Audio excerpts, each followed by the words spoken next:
Thank you all for coming out today. This is a great morning, and I love the work going on behind us. As you know, we're here to announce some good news with regard to an important neighborhood asset, our neighborhood sidewalks. And we're here to tell you today that we're not just talking the talk anymore, we're walking the walk. As you'll hear today from others, neighborhood sidewalks are an essential part of our community. Good sidewalks connect people to neighborhoods, to businesses, to schools, churches, parks, playgrounds, and jobs. They contribute to the health and safety of our families and kids. They provide access to walkers and hikers and bikers, citizens in wheelchairs, and a wide range of Lincoln residents with diverse needs. In combination with our award-winning trails, they help elevate Lincoln above other communities when outside companies and employees are looking to locate. In short, they contribute to our high quality of life.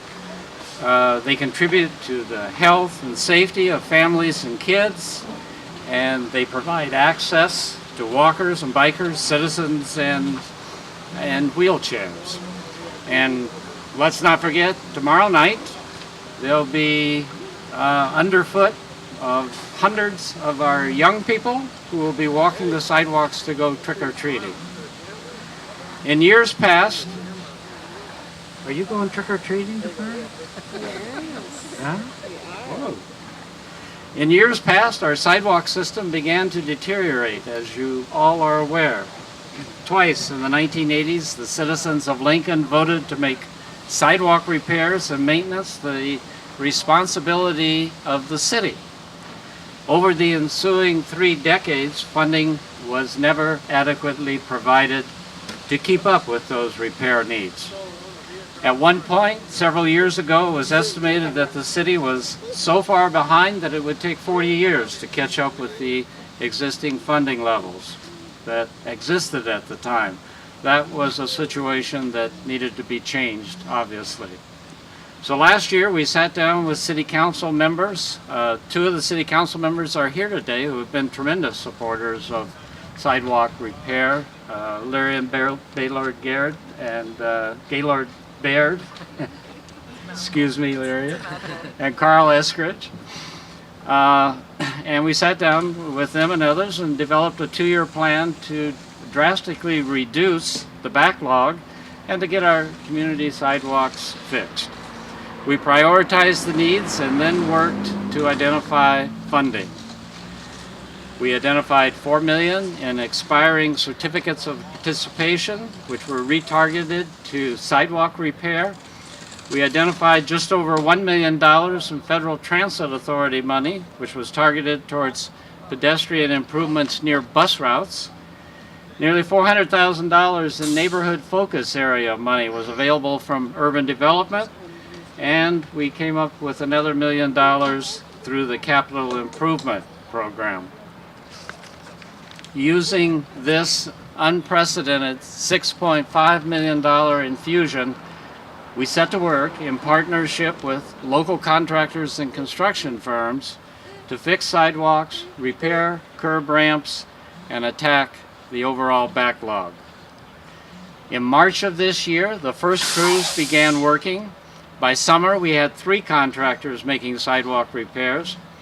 As of today, I'm pleased to announce that we've repaired or replaced over 1,550 sidewalk segments, and we're on schedule to eliminate the backlog altogether over the next 14 months. If you add up all of these sidewalk squares that have been repaired or replaced, you'd have one smooth new sidewalk that stretched over 7.5 miles. That's the equivalent of walking downtown to Gateway and back again. In addition, construction crews have repaired or installed about 250 sidewalk curb ramps to ensure safety and convenient access for our citizens. We have also been experimenting with a sidewalk rapid response team. The idea is to provide sure, quick turnaround time for emergency repairs, and sidewalk fixes that are very high priorities. The private sector is providing that service right now, and will be examining the results of their work to determine whether we want to continue that program as is or modify it to get a faster response with fewer tax dollars. We want to, of course, as in all areas, get the best bang for the community's buck. An amazing amount of work here has been done in a short time, and I do want to express my appreciation to all of the construction crews, to our Public Works Department. The construction crews are out in the community, as you can see, even as we speak today. They will continue to be working throughout the fall and even during the winter if weather permits, and the results will increasingly be seen in the smooth sidewalks and ramps appearing across the community. We have several guests today who would like to speak about the impact of these improvements. Sean Reba is here from NeighborWorks. Sean has shown great leadership in many different areas that are important to neighborhoods. So Sean, why don't I turn it over to you here for a minute. Thank you, Mayor. Good morning. My name is Sean Reba. I'm the Chief Operating Officer of NeighborWorks Lincoln. NeighborWorks Lincoln is a not-for-profit that's dedicated to community revitalization, and our work includes homeownership training, community building, and real estate development.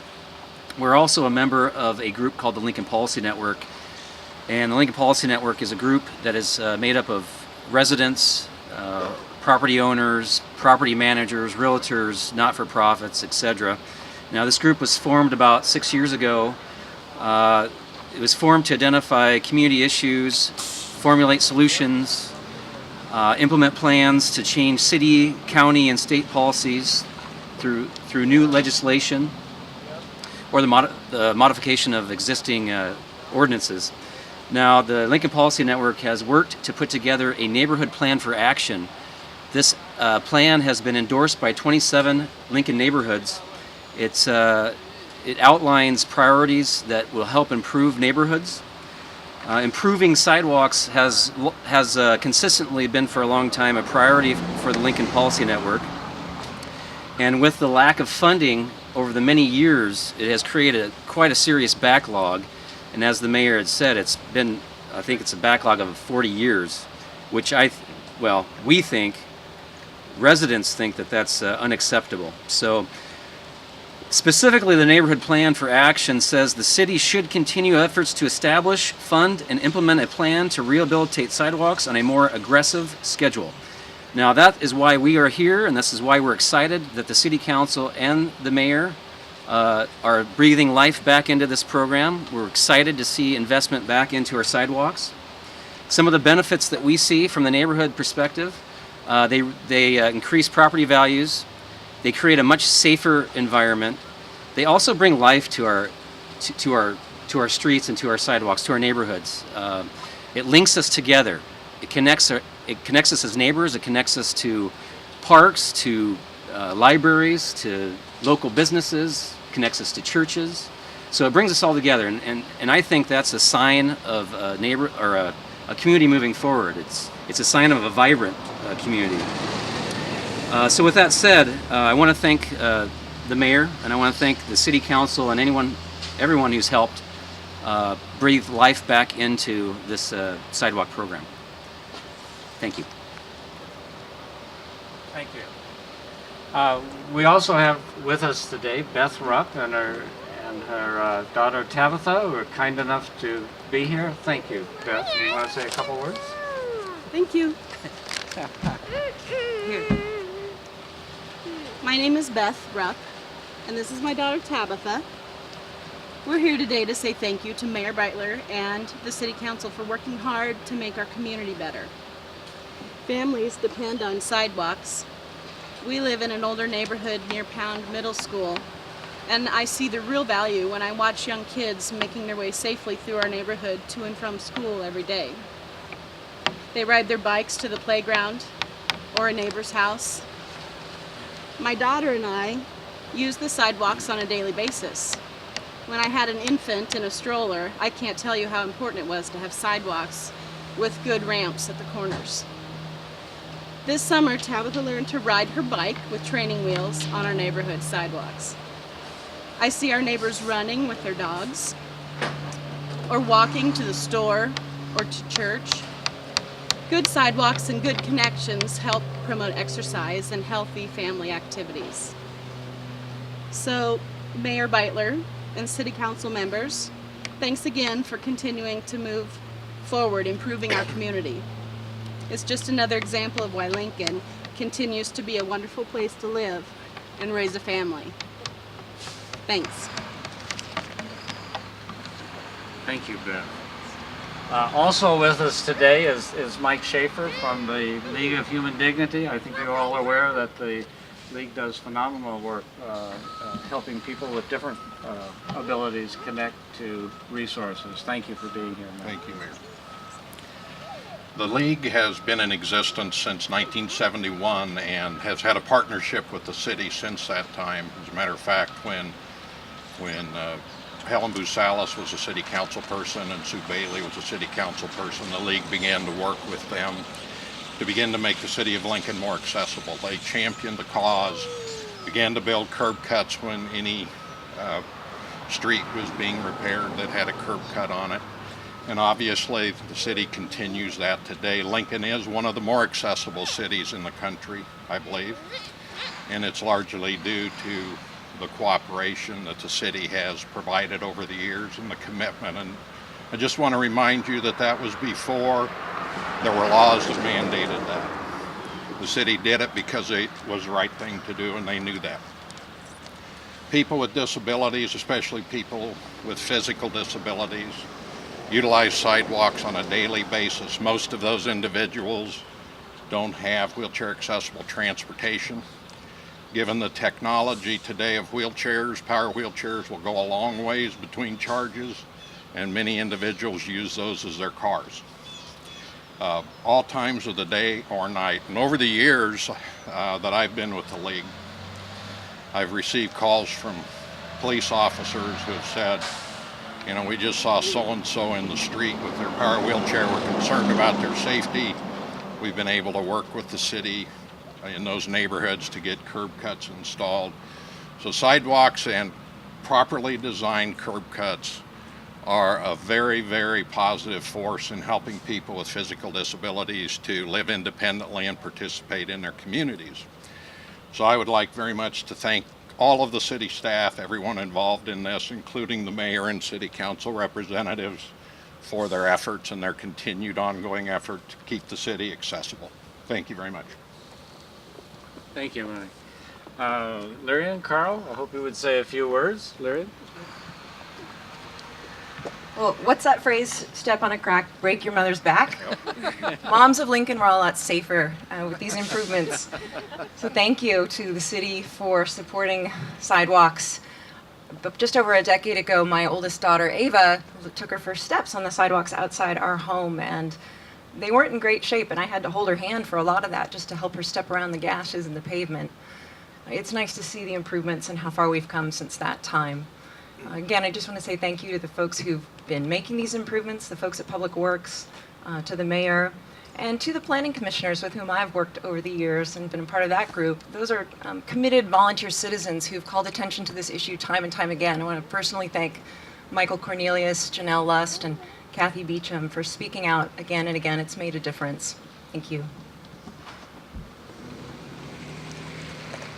This morning we are in Northeast Lincoln in the University Place neighborhood, and we're by a site where sidewalks are being replaced, and this is happening all over the city, and it's especially important to core neighborhoods like University Place that rely upon foot transportation very heavily. And so this helps to revitalize our existing neighborhoods, helps to strengthen the whole city as this is going on every place. So it's tremendous to see this happening, and want to thank the mayor, want to thank Public Works for you guys, the work that you're doing, and NeighborWorks and all of our neighborhoods that are insisting upon having safe sidewalks and streets.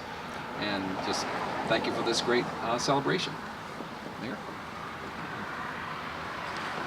Okay, let me just make a couple of final remarks. First of all, thanking everybody here for taking time out to be a part of this. We are making great progress on this important neighborhood need. However, I think I want to remind you that we, despite getting caught up, we do not have the ongoing funding source to ensure that we do not return to the days of this perpetual backlog and crumbling infrastructure. The community has told us repeatedly that sidewalks are a high priority, and the group working to create a consensus sales tax package recommended that sidewalks be included, that permanent funding be given to this effort, and we will continue to work very hard for that permanent solution. So thank you for coming, and we look forward to continuing this work and continuing to have good reports to you on this work. Thank you. Questions? So you said within the next 2 years you're hoping to have all of that stuff dots fixed? Is that correct? Yes.